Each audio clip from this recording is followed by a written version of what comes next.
Welcome to the Take a Mulligan podcast with your hosts, Brian and Kenny Mulligan. We hope to encourage you not to quit and keep going. If you're at that place where you just want to stop and give up, don't.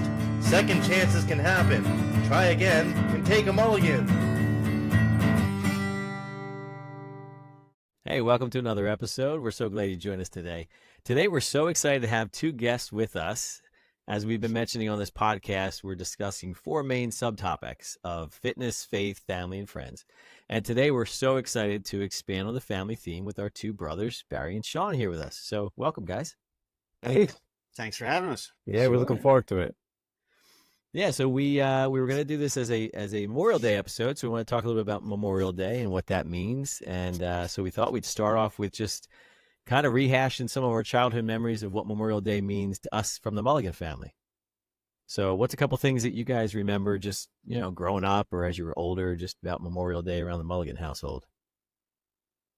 I think the first memory that comes in mind for me is picnics. We'd have a picnic at our family home. Usually we had mom's family, her sister and their cousins and all come over, and aunt and uncle. So Kutches would be there. And we'd have, do the normal things, water balloons and, water guns and playing games and bacon bread, of course, bacon bread. Yeah, I remember getting ready for the day. Like, we had to mow the lawn, and then we had to get all the chairs out and rinse them all down, and Oh, get yeah. the pools out, and then we waited till the Kutches came so we could call out who's number one, who's number two, who's number three. Oh, I don't For the remember that bacon part. bread. Yeah, we had to set up the wheelbarrow for Pop, Yeah. with this big metal plate that we laid on top of it. So we used it as his sort of cooking area, and we put the hibachi on top of the metal plate. And then he set himself up with like a couple of, I guess you would say, tray tables with his minced onions and the bread all prepared, and then the bacon and his stick. Yep. And the stick. that was all his tradition, right? I mean, is that where Yeah. it came from him? Yeah, it goes back to the old country. It's a Hungarian/Slovak type of thing. Apparently, they would get the meat somewhere in the around Easter time. They would butcher the pig, and then they would preserve that meat for an extended period of time. So this is where they got a little bit of meat flavor when they didn't have much meat to eat normally.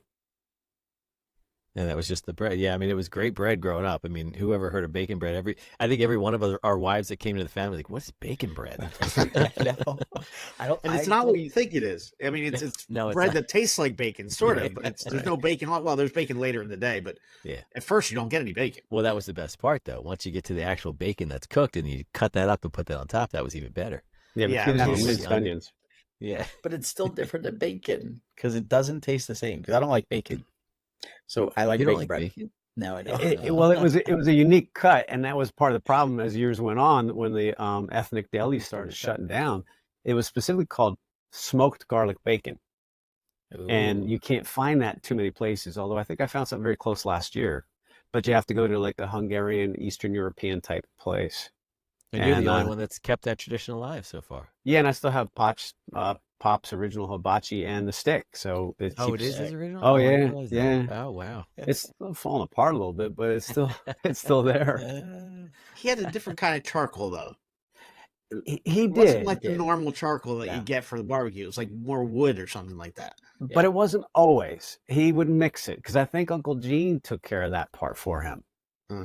And so he did mix it up yeah. with something else. I don't know what they call it, natural charcoal or something like that. But yeah, you're right. There was a mixture of things. I just remember that being different and being like, where does he get that? Because that's not like the stuff we use.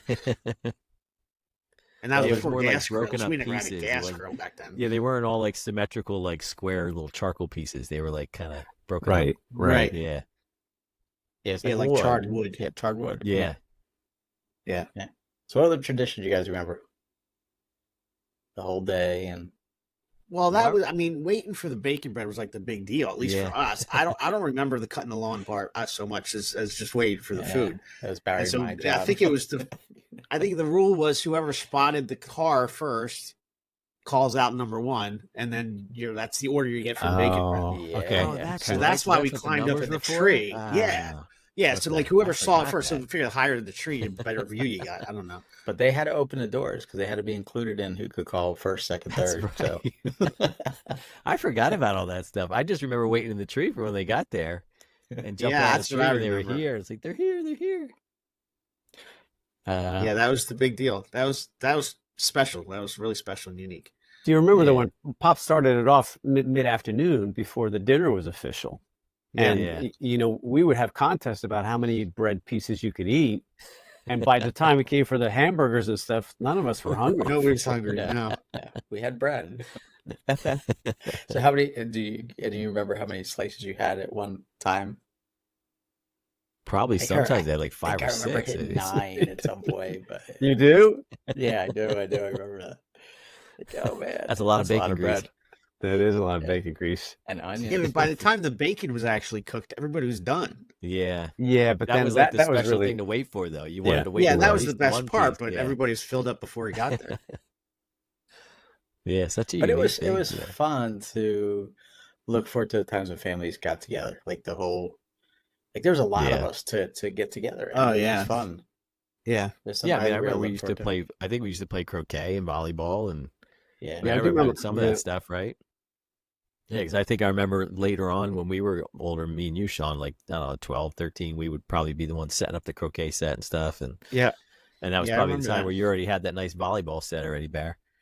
From Yeah, we got more serious as you guys were getting closer to Yeah. your teen years. I think that's when we set that Yeah. thing up for real. Because I remember Kenny, didn't we help with Dad put concrete in the ground to put up those Yeah. poles? Yep. Okay, Yeah, we but that we wasn't talked an about early that. thing. That was No, we more talked about later. that before in an earlier podcast. We were talking about that, and I think you got him from when you were like a janitor at the school or something. Oh, You okay, got so the that would have pipes and been the net. early '80s then. All right, Yeah. yeah, because I think I was a janitor for 2 summers during college back in Notre Dame. Oh, that's is where that you where were. it was? Oh. Okay. Yeah, I yeah. remember. I just don't remember where, but I remember you Yeah. did that, and that's where the poles came through. Those are heavy duty. Yeah. Yeah, they were they- legit yeah, stuff. we they had, are. Yeah. They were. Now, does anybody have those? No, Poles? I don't don't know. know. Any of them. Okay. Just curious. Probably gone by now. I've got some here at the parking lot at the church if you want them. They're in the No, ground, yeah. so they'd have to be cut out. I was just curious. Maybe it took her from Mom's house from when she sold and everything. I don't remember them being dug up. Were they ever dug up? Well, not the were. concrete, but the poles. I mean, it went in. The I don't know poles where went they in. were. They were Okay. probably still in the rafters. Yeah, that was the most brilliant setup I've ever seen. We had the little caps that we screwed the caps on Yeah. in the pipe in the ground, so you didn't see them, except when you cut the grass too low and bounced off of it Yes. with the lawnmower. I know I did Was- that plenty of times. And then you unscrew, we put the poles in, we were good to go. It was nice Yeah. and sturdy. Now, It's whose idea fast. was that? Was that yours, Barry? Or that was Dad's. But I think it was between Kenny and I. We probably came up with that, and then Okay. Dad seemed okay with it, which was pretty cool. Not that he ever really played, but he's Yeah. particular about certain things. So I was pretty pleased that we were able to pull Yeah. it off. Dig holes in his yard. Though. Yeah, dig holes. I don't know if you guys remember, but Dad literally, when they bought the house, he literally put a pipe all the way across the backyard and leveled the entire thing flat. So he The really dug grass? up the entire No wonder we backyard. had such a flat yard. Yep. I didn't know uh, that. I didn't know either. Yeah, because we found behind the hedges, we had hedges all the way along the back. There was a pole back there. And I remember asking Dad, what's that pole for? Because it goes the whole distance of the yard. He's like, well, that's when I leveled the yard.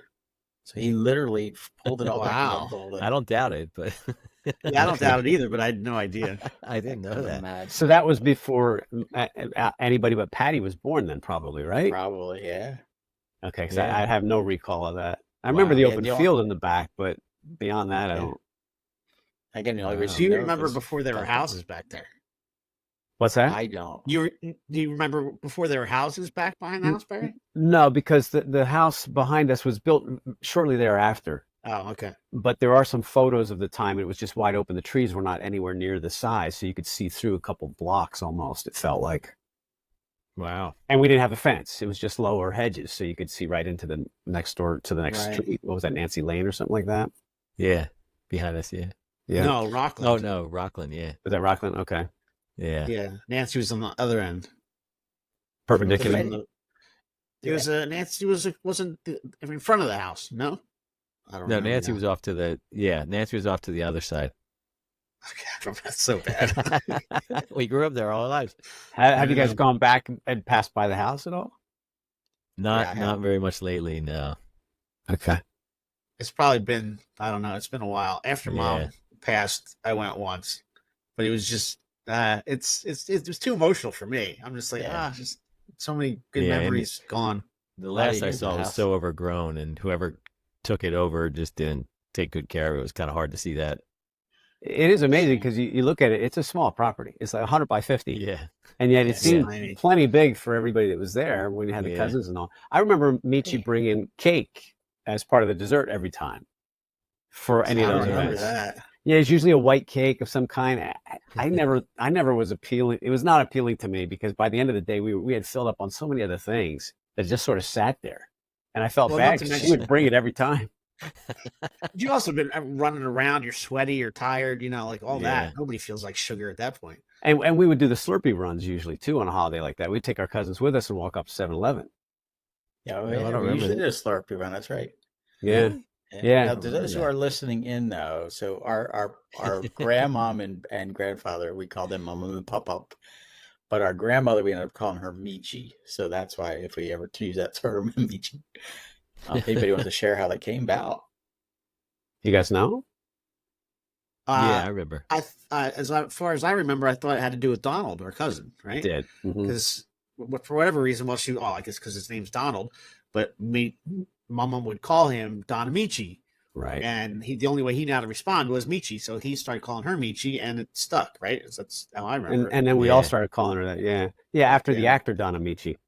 Right. Yeah. Right. Yeah. Yeah. It stuck. It's funny because even Mom called her Michi. Yeah. Yeah. By the end. Yeah. Everybody has that. Yeah. And Pop, I think, shortened down to Pop Up. I mean, Pop Up went down to Pop after a certain point, too. Yeah. You had to be a certain age to call him Pop. You weren't allowed until you're like, 15. That's all I remember. Like, I can't call him Pop. Because I remember even with Uncle Gene, like, I remember being like 18 and being like, oh, hey, how you doing, Gene? And I felt special because I could call him Gene. But you did that? I don't think I ever anything but Uncle. No, I do remember doing that. Yeah. But I felt like you had a certain age. You couldn't call him Pop until you're like grown up. Now you call him Pop. Otherwise, he's Pop Up. Yeah. Yeah. And then Michi, we ended up calling her Graham towards the end. That's true too. Yeah, that's true too. Yeah. She had lots of names. Yeah, so it's always good to review, remember some of the summer holidays, and it's always nice to start off the summer with Memorial Day. I think that's what made that so special too, is because it always, it's always been the start of the summer, which is cool. Yeah, and for us, it was one of how many holidays we did. So we just repeated 2 or 3 times all summer. Yeah. Right, because we always had those summer holidays at our house. Yeah, 4th of July for sure. Came every time. And then sometimes I think our birthdays, and then I think Labor Day we had too.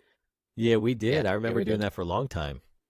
Yeah, until I think as we got maybe when I was getting out of high school, maybe I remember EJ taking it, our cousin EJ taking it for a few years there, the end of the 80s and 90s. Yeah. And I think it faded out after that. Yeah. And you guys were out of the house and all that. When growing up, though, I mean, obviously a lot of us celebrated to kick off the summer and all this stuff, but do you ever remember talking about the meaning of it or anything like that? Growing up, no, not really. I don't either. No, I remember just a summer holiday. Yeah, I remember talking about it with Dad a couple of times just because I was always fascinated with the fact that Dad served in the military. Like I just thought, well, that's cool that my dad served, especially during World War II. I mean, Dad was a World War II veteran, technically. Yeah. And so I remember talking to him a couple times, asking him about it, and but he never left the U.S. during World War II, so he didn't have a lot of stories to tell. But I remember having that kind of conversation with him, but no, not talking about like where it started or why we do it. No. So why do we do it? It's Dahmer. Yeah, so Sean's so those of you listening, Sean's our resident historian of the family. So if we ever have a history question, we just call up Sean and say, "Hey, Sean, so how was this?" And I'm good at trivia. That's it. I'm good at trivia. Memorial Day is to honor those who have served our country in the armed forces, whether dead or alive, right? Just anybody who served. Oh no, that's Veterans Day. That's Veterans Memorial Day specifically for those who lost their lives. And it started with the tradition of decorating the headstones of those who had fallen in combat after the Civil War. And so they actually called it Decoration Day. And it was an informal holiday. Several states observed it until I believe, and I don't remember who the president was in 1868, but I believe that's when it was officially declared a national holiday, Decoration Day. And it was the 30th of May every year. And then it was just kind of informal. Yeah, it was a formal holiday, but it was Decoration Day. And then it wasn't until after the World Wars, in 1971, as I recall, that it was made Memorial Day, and it was changed to the last Monday in May. And at that point, it became a national holiday, not just by state. It was a national holiday, but it was like, okay, it's everybody's going to observe it the same way and the same day and all that. So because each state kind of did a little differently, as I understand it, but it was in 1971 it said, okay, it's last Monday in May. This is Memorial Day. Yeah, we were talking, Ken, before we started on that about the poppies and the significance of that. So that was that little red silk rose, I guess, or silk flower that they would sell. I guess the veterans sold that, right, Barry? Is that what you're saying? That was my understanding. Yeah. Yeah, because I just remember growing up, Mom would always get one around Memorial Day. I remember her like wrapping around her purse. But I remember she always had one around that day, and I don't know how long they lasted. And then I guess I don't know if they gave them out other days. Did they give them out on Veterans Day or 4th of July or any other time, or was it just Memorial Day? I don't recall. I didn't even connect that to Memorial Day. I remember Mom having those little flowers on her purse, but I didn't realize it was a Memorial Day thing until you mentioned it. And they were red. I think people used to sell them. Mm-hmm. Yeah, that's what they called them. I think they used to sell them like outside of the food stores and stuff. And I guess the veterans would sell them. And it was like a small donation to buy one or something. Yeah. And that's because the poppies grew on the graves, around the graves? My understanding was they grew in the fields of Europe, World War I, and that's sort of where it began. But I have to check that. See, I think of poppies, I think of Wizard of Oz. That's the poppy field or something like that. That was. Yeah, that was. Okay. Yeah, that's right. Yeah, that's right. So it was actually the red poppy is worn on Memorial Day as a tradition started during World War I, inspired by a Canadian soldier, John McCrae's poem in Flanders Fields. It was written in 1915. So that's where that, I guess, originated from. So I guess it was the field that had the flowers in there that they commemorated the soldiers from. Okay. So that tradition didn't start until after World War I then. Yeah. Okay. Whereas Memorial Day itself was way back to Civil War? Civil War, yeah. Okay, yeah. So that's when everything started from there. Wow. Yes. Which, by the way, the Civil War, if you didn't know, the Civil War had the most U.S. casualties of any war. Even World War I, World War II, more lives were lost during the Civil War from combat than any other war. I think the number's around 600,000. Wow. We're down here, talking about Civil War, we're down here next to Leesburg. And I'm like, I wonder if there's any relation, And yeah, of course it is. It's a historical Civil War town. And they talk about, how they have those placards around, right? So there was a battle there. That was a turning point for that part of the war or whatever. 27,000 soldiers died in one day. Wow. I'm like, 27,000 in one? Like, that's just mind-boggling. Yeah, that's the Civil War. That's what some of those battles were like. Wow. Do you remember which battle it was that was happening at that location? I think no, I don't remember what battle it was. Obviously, it's a major one because obviously that's Lee and Grant and. So it is named after Lee, after Robert E. Lee. Yeah. Okay. Well, it's crazy too that when you think, I think we take it for granted so much with all these, wars that have gone on, and even the stuff that's going on across the world right now, and. You just don't think of the casualties that often. We talk about it. We don't want to have war because we don't want people dying. But the reality of that, 27,000 in one day. And like you said, in the Civil War, I think we just need to be better at history, honestly, because we just really don't remember or learn or, get the facts right on some of this stuff. And I think that's what's so scary is, the way the world's going right now, we're not learning much from history. And we really do forget about, Memorial Day, obviously, there's all these fallen soldiers that have done so much for our country and our freedom, and we just really take it for granted so much. Yeah, I think you're right. And just curious, Ken, you said whatever, 27,000? Yeah. Was that casualties or deaths? Because a lot of times they mix in wounded with I casualties. think it was the deaths, but I'm not sure. Yeah, you always say, because those stats sometimes they're misleading because they say, okay, there's this many casualties, but casualties doesn't necessarily mean dead. It means dead and wounded. Yeah, and then you think too, like how many of those casualties turn into deaths? Well, that was the Especially problem back with then Civil when War they II. couldn't really, protect them or help them recover from what they Yeah, had. you didn't have penicillin. You didn't have any of No. the modern things we have. You looking it up now, Ken?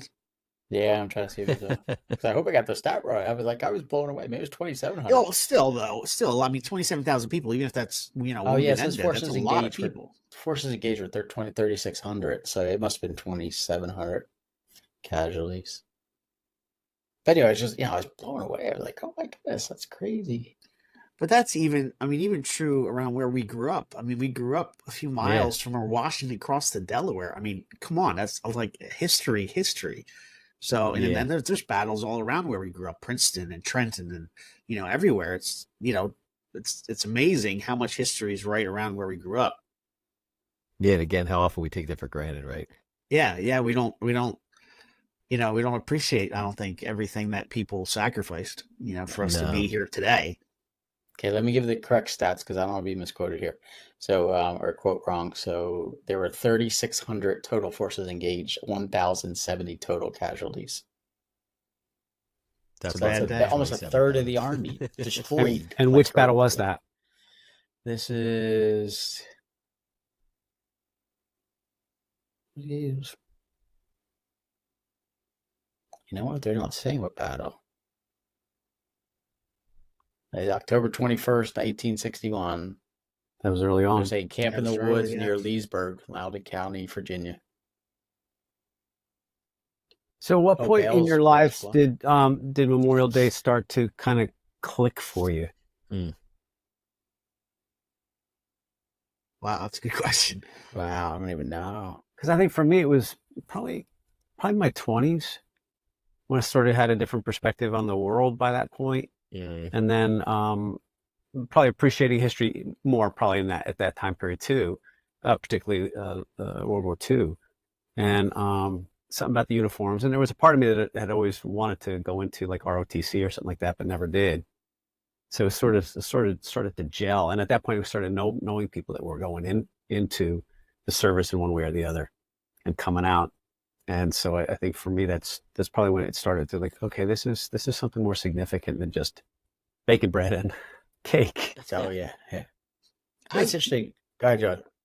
Well, I was gonna say my earliest memory of talking about war and every that type of thing was with Uncle Ray and Dad's brother, and because I remember he still had his service pistol from when he was in the Army. And I remember, that's so cool. We never saw guns as a kid. So, that's so cool. And I remember him talking about the Battle of Britain and being in England at the time the buzz bombs were coming overhead. And I mean, as a kid, what am I, 12, 13 when he's telling this story? For him to say, he said, well, the scary noise wasn't the buzz. It was when the buzz stopped. That's the scary part because that's when you knew it was coming down. And I'm like, wow, that's terrifying. So for me, I think early on, I kind of had this understanding that, wow, like my uncle was there where they're dropping bombs. Like, that's nuts. And although I hated history as a kid, it wasn't until high school that I had an appreciation for it. But probably in that time, as a kid, even, I think I did appreciate to a certain extent the sacrifice because it's my own family that was there, that went through that. And so, well, I don't think I understood the gravity of it all until I was more of an adult, but I think I appreciated it to a certain extent, even as a kid, because of that, because I had a family member who served in World War II. Because what other family members do we have that served? I mean, Dad did, and then Uncle Ray. Was there anybody else that we had that served? Uncle Frank was in Dad's younger brother. He was in after Korea. The war. Okay, yeah, I was going to say that was later on. And then we had a couple of cousins from Ray's family that were in the Army. Well, who was the one that fell off the mountain in Pennsylvania? Patrick.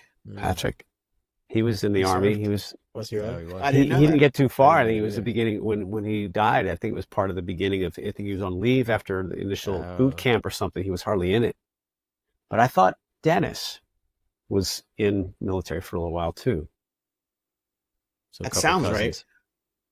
Okay. But that would have been late 70s, early 80s, maybe? Yeah, something like that. So post-Vietnam. Most likely. Yes, no other relatives that served in World War II then. Not that I can think of. Okay.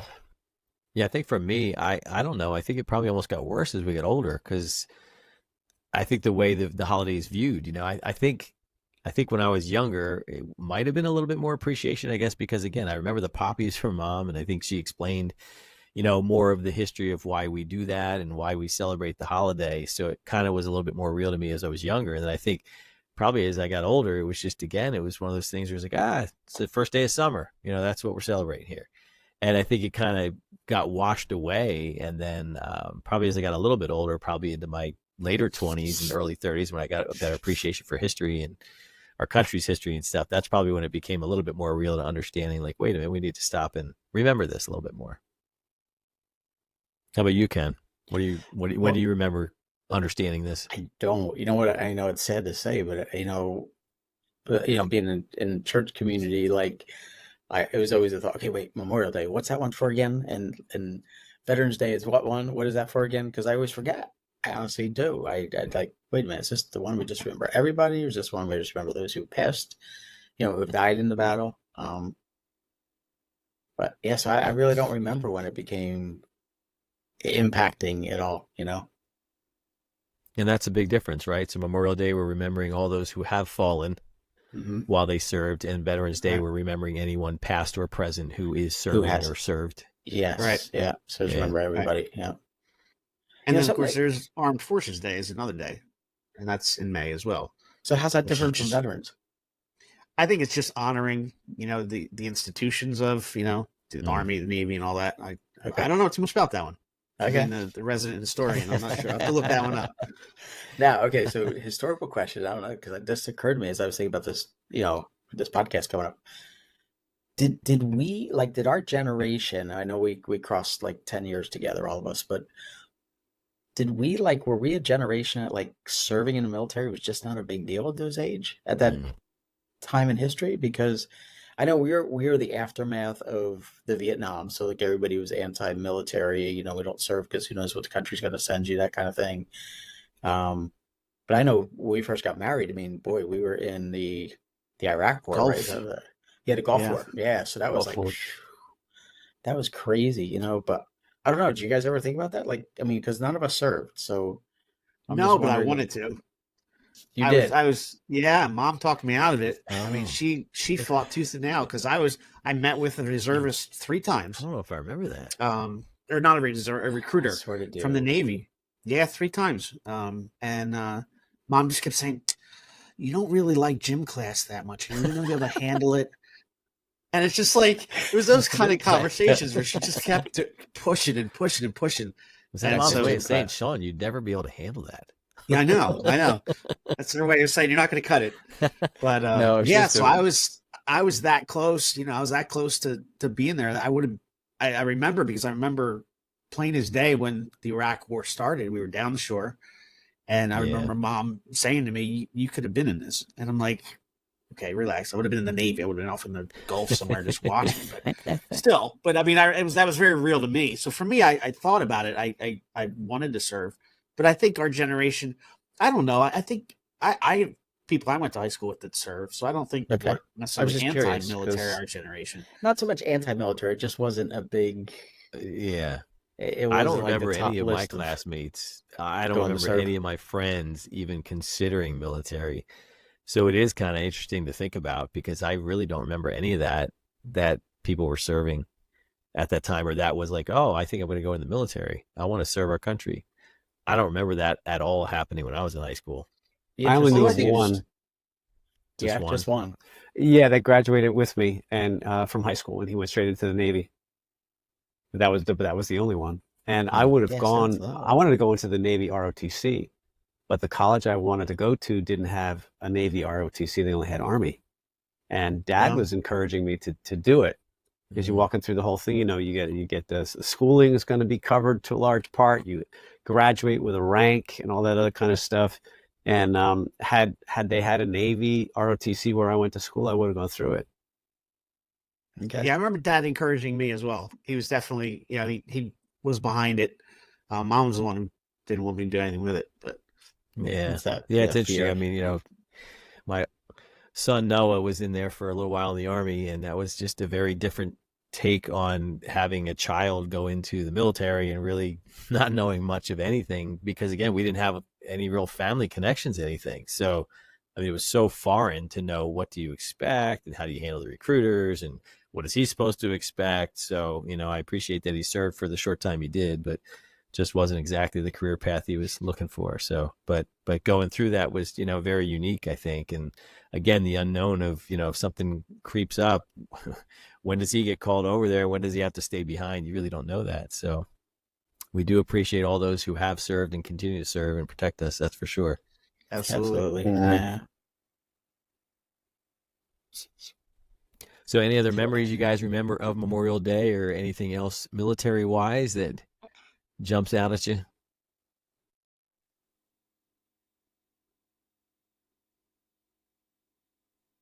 I think 9/11 is probably the closest thing. Yeah. Everybody's galvanized. Everybody had a flag after 9/11. Everybody had the stars and stripes. I remember trying to get one. We tried. We didn't have one at our house. And we had a pole out front, but we didn't have a flag. And trying to find one after 9/11 was impossible. And it's so sad just to think, how different things are 23 years later. It's almost like the American flag is not something people want to see, which is sad. Yeah. But how different it was just that 2 decades ago. And I think too, remember back to the Gulf War. Yeah, that was probably the biggest thing I remember too. Like I don't remember any other kind of war that I had to deal with understanding or going through, in my lifetime until that happened. And then obviously 9/11 was a much bigger impact.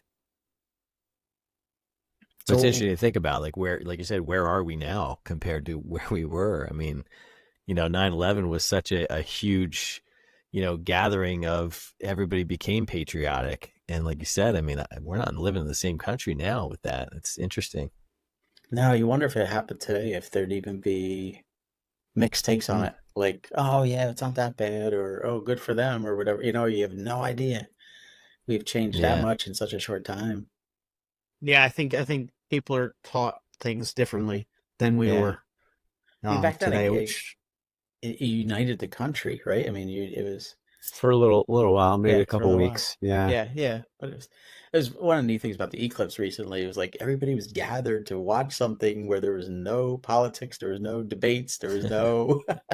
Let's just watch the sun, okay? It was pretty cool. Well, it's interesting because you would think like days like this, right? As a country, as a nation, we should be able to all gather together and celebrate a Memorial Day and a Veterans Day and a 4th of July and these holidays that used to mean so much.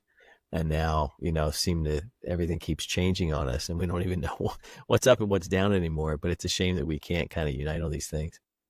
But the very freedoms that we have here are because of all those men and women who served over all these years. Yeah. Right. And I wish more people in the country would realize that, they can be anti-American all they want, but you know what? To even be able to express that opinion here is because men and women have died so they could express that opinion, Yeah, I mean, we take for granted the freedoms we have in this country, all the blessings we have in this country. People, we are truly blessed. We're very fortunate to live where we live and the time we live. I mean, even 150 years ago, people there's no running water, there's no electricity, nothing. We're very fortunate where we are, and I think America's got its flaws, but we certainly have a lot, I think, to be proud of. Yeah. So like we like to do on this show, we like to talk about the whole concept of the mulligan. Now we have 4 of us here. Imagine how many mulligans we could take on a 9-hole golf course now. And so we like to find out, how do we do things differently in our lives, second chances we've had, taking a mulligan, do-overs, and those things. So, as we talk about our country, it's a great example as well. We've done so many things over through history, and I think that's a great history lesson is learning from the history and trying to do things differently, maybe a different way the next time because we have learned from it. And I think a lot of times now we're not really learning too much from history, and that's why things aren't changing or they're going in the wrong direction. So with that in mind, let's jump into you guys and find out just anything. Could be small, could be big, just something in life that you guys have found to take a mulligan for. I'll let you go first, Barry. I thought you might. I know there's many times that I wish I could have taken a mulligan because there's regret that just couldn't be undone. But if it doesn't matter the reason why you take it, I put displays together when I'm teaching on something, and in this one occasion, just within the past year or so, I got a large photograph made on material, and it's like 5 feet by 3 feet. So basically, try to glue it to a surface, and normally it works out okay. And in this case, once it laid down and looked pretty, a few hours later, it bubbled up like there was nothing there. And I was forced, I think I only had a couple of days to put it together at that point. Either I put the letters on it and leave it this way looking horrible, or I have to start again. And I remember looking at my sons and like, Dad, sorry. I was like, that wasn't your fault. It just didn't adhere properly. And so I took out my belt sander and I sanded this whole thing down, destroying the image, which cost like $60. And then had to go back to the store and say, make me another one. And I'm going to glue it on top of what was there to make it work before I put it together. So we made it in time, but the reason was I like to have the visual behind me when I'm talking about something. So it was important to me. Nobody else would have cared. But at this point, it was, I had gone that far and I didn't want it to not happen. So I did it again. Great. That's cool. So simple, but it's still a great second chance. Yeah. Sean?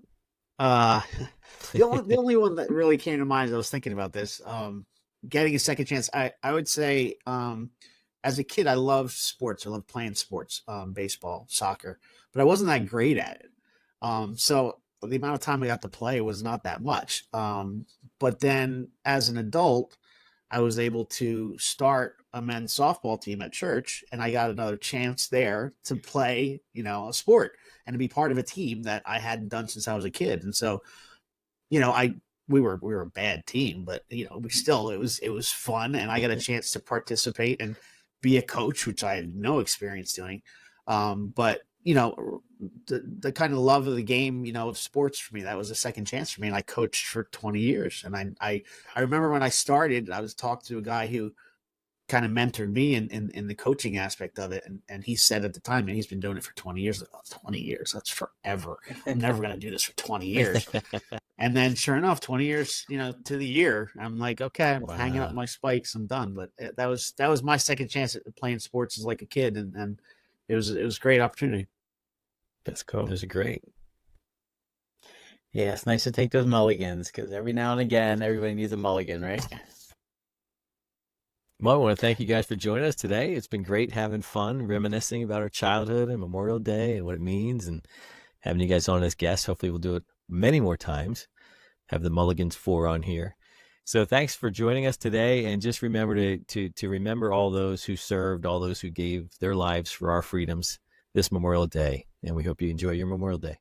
Hey, we know everyone can use a second chance or a do-over, so take a mulligan. Try again. Thanks so much for joining with us today. Make sure you follow us on Spotify, Apple Podcasts, and YouTube. Like, click, and subscribe.